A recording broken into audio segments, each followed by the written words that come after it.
আপনারা দেখছেন challenge ২৬ bulletin.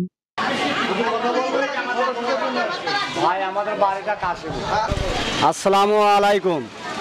কালীগঞ্জবাসী সবাই জানেন যে কালীগঞ্জ থানা কাশীপুর গ্রাম আমাদের জন্মস্থান ভূমি, আমাদের নিজস্ব ভিটা বাড়ি। হাজার হাজার মা বোন নিয়ে, ভাই বোন নিয়ে আমরা দেশে দেশে ভুগছি। দেখেন যে আমরা আমলিগ করেও আজকে আমরা বাড়িতে টিকতে পারছি না।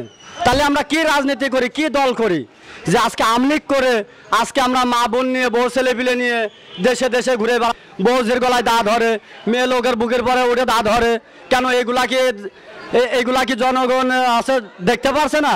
আমরা অনেকবার মিডিয়ার কাছে গিয়েছি, অনেক কথা বলেছি, অনেক কিছু বলেছি, অনেক জায়গায় গিয়েছি, কোনো জায়গায় যে আমরা শান্তি পাইনি।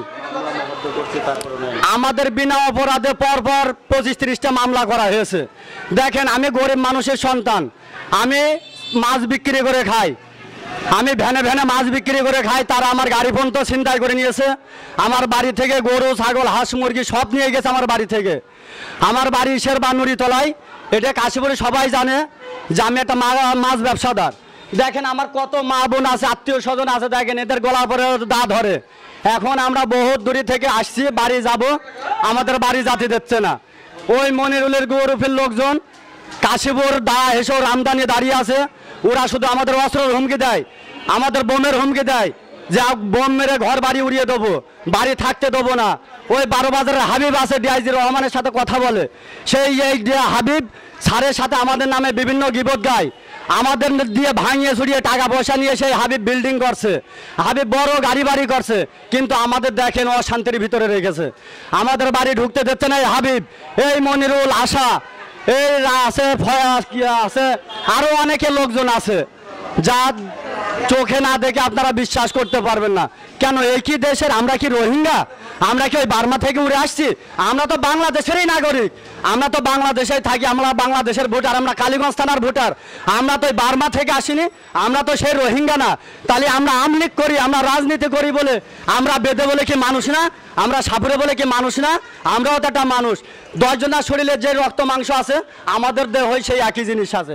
তাহলে এত কিছু থাকতে তাহলে দেখেন আমাদের কিভাবে রাস্তাঘাটে রেখে দিয়েছে। আমরা সকালবেলা বাড়িতে যাব, আমাদের প্রশাসন এখানে আটকে রেখেছে, বলছে তোমরা যাইতে পারবে না। এসপি সাহেব আছে, এসপি সাহেবের কাছে তোমরা গেছো, 3 দিন সময় দিয়েছে।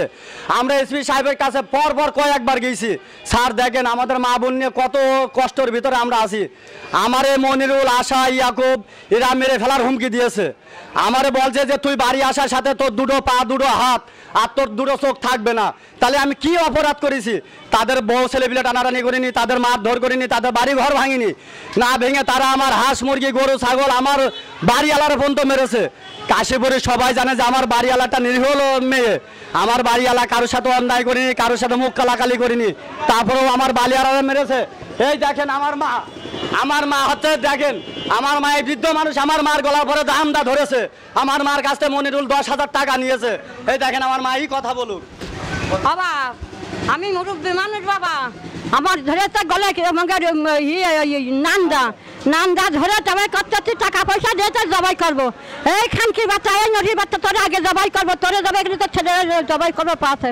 এই বলে আমাকে বাড়ি ঘর দৌড় ফেলে হাঁস মুরগি যা ছিল বা সব নিয়ে গেছে, সব নিয়ে গেছে, সব ভেঙে চিড়ে গেছে। বাবা তোর বিচার তোমার হাতে, বাবা বিচার তুমি করবা বাবা, এই বিচার তোমার হাতে। আমরা গরিব কাঙাল, আমরা অধম, আমার 3টে ছেলের বাপ নেই, ওই তো আল্লাহ ছাড়ার মানুষের কেউ নেই, তোকে মাত্রা বেশি যে ছেলে তোকে মার পট করবো, তোকে টাকা পয়সা দিয়ে না দিবি, তোকে রাস করে রাত্রি তোকে রাস করে থিয়ে যাবো।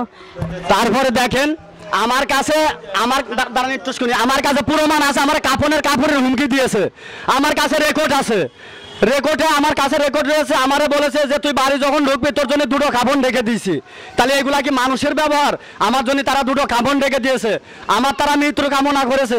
তা আমি বেগম শেখ হাসিনার কাছে এতটুকুই দাবি করব যে আমরা সাপুরের মানুষ, আমরা যা সর্ব জায়গায় সাপ ধরে বেড়াই, আমরা খেলাধুলো দেখায় বেড়াই, আমরা ইনকাম করি, আর আজকে আমরা এই আমলিগ দল করি বলে তাইতে আমরা দেশনতারি, আমাদের বাড়িতে উঠতে দিচ্ছে না। দেখেন এখান থেকে 1 কিলো রাস্তা আমাদের বাড়ি, আমাদের বাড়ির দৃশ্য দেখলে আপনাদের সবাই চোখের হাওমা করে পানি পড়ে যাবে, তারা ঘর বাড়ি ভাঙচুর করেছে। পরে এখানে নেতা এসে নেতারে আমরা বলছি যে এই হতে বড় শয়তান, সেই নেতা আমার হুমকি দিয়ে গেছে যে তুই বাড়ি ঢোক, তোর হাত পা কাটবো, তোর কুপায়ে মারবো। কেন? সেই নেতার নাম আছে রেজাউল ইসলাম রেজা, বেদে পাড়ায় পশ্চিম পাড়ায় বাড়ি, জাবাকশো সর্দারের ছেলে, সেও আমাদের এখানে হুমকি দিয়ে গেছে। কেন? আমরা কি মানুষ না? আমার কি বসত বাড়ি নেই? আমার ভিটা বাড়ি সবই আছে। আমরা আপনার কথা শুনলাম, চাচা আপনি কিছু কথা বলেন।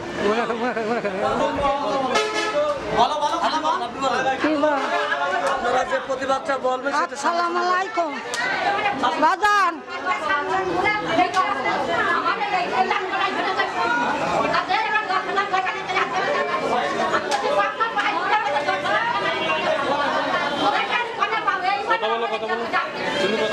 ছেড়ে দে।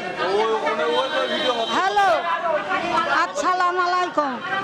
এই দেখেন বাজান, আমার ঘাড়ে ধরলো চাইনিজ কুরুল, আর ডান হাত দিয়ে আমার হাত ধরলো, ডান হাত দিয়ে হাত ধরে আমারে কথা তোর এখন কোপ মারবো। তাই বলি মারেন কোপ, কোপ মেরে আমারে মেরে ফেলেন।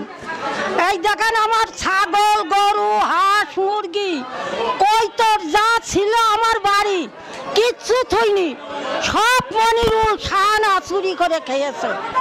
আমার পায়খানা ঘর ভেঙে ফেলেছে, আমার বাড়ি ঘর তাও ভেঙে ফেলেছে। এই দেখেন, এই দেখেন আমার। আচ্ছা, আমরা চাষির কথা শুনেছি, আমরা এই ভাইটির কথা শুনবো এখন।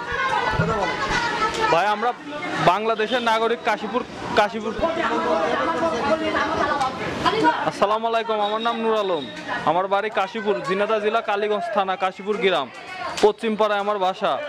আমরা মনে করেন যে বেদেপল্লীর লোকজন, আমরা এসপি সাহেবের কাছে গেছিলাম এই নিয়ে 4-5 বার। তিনি আমাকে শুধু সময়ের পর সময় দিতেছে, আমরা বাসায় ঢুকতে পারতাছি না। আজ প্রায় 4 মাস বাসা ছাড়া, আমরা বাসায় ঢুকতে পারি না। আমরা কি এই দেশের নাগরিক না? আমাকে একটু বাসায় ঢুকার লাইন আপনারা করে দেন। প্রধানমন্ত্রীরা বলতেছি, প্রধানমন্ত্রীর কাছে আকুতি মিনতি করে বলতেছে আমাকে বাসায় ঢুকার একটু লাইন করে দেন। মনিরুল, রাজ্জাক, রিজা সর্দার মিলে আমাকে